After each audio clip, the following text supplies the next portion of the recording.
Our discussions covered virtually every issue on the international agenda. We touched upon the situation, and the very tense situation, in various parts of the world, the Middle East, Europe, Afghanistan, and the threats and challenges emanating from various quarters today, cybersecurity and the use of countermeasures against unmanned systems. All these issues were discussed in detail. I think the only thing I can add is that we reached a consensus on virtually all issues.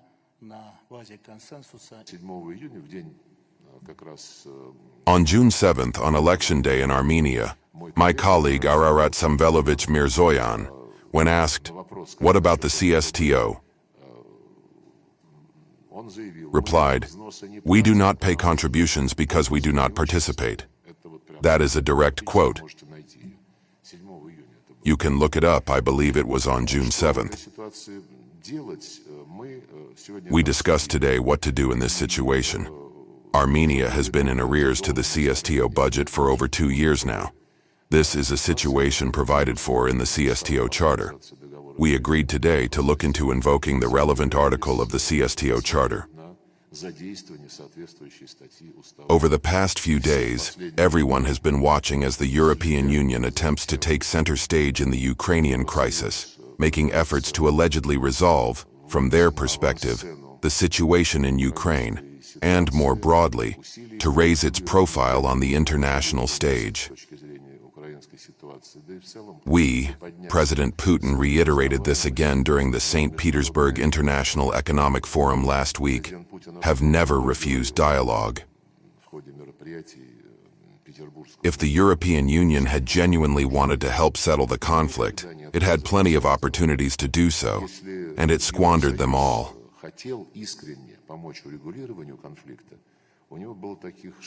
The ambassadors of these countries, the UK, France, and Germany, have requested a meeting with my deputy at the Foreign Ministry. We will meet with them, listen to what they have to say. It's quite interesting to see how these people will present their case in a way that might lead to some constructive ideas. After the leaders of these nations, Merz, Starmer, Macron, had made utterly offensive remarks about the Russian Federation, repeatedly resorting to personal attacks. Do you know what Merz said recently? "We must defeat Russia, otherwise we will see a repeat of Hitler's appeasement." What do you think about that? An envoy from such a chancellor, what can he say? Let's agree on something there. So I am not very optimistic, but we will listen. The president always says we're ready to listen. I very much doubt that these 3 ambassadors, or 3 ministers, if they were to meet somewhere,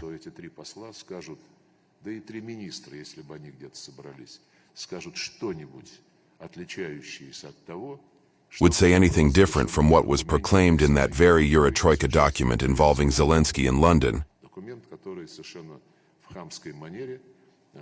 A document which, in a completely boorish manner, demands Russia's capitulation, in essence.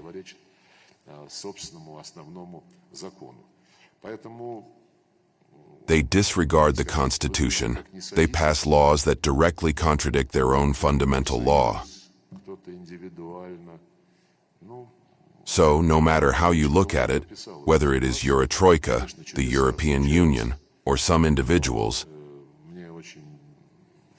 Ivan Andreevich Krylov described this situation. Of course, miracles do happen, but I find it very hard to believe that any kind of miracle could happen with the current European Union.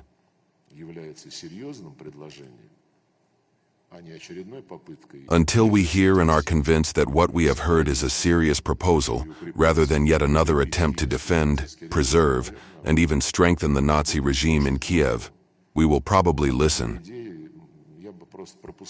But I would simply ignore such ideas from a practical perspective and from the point of view of assessing the actions of our European neighbors.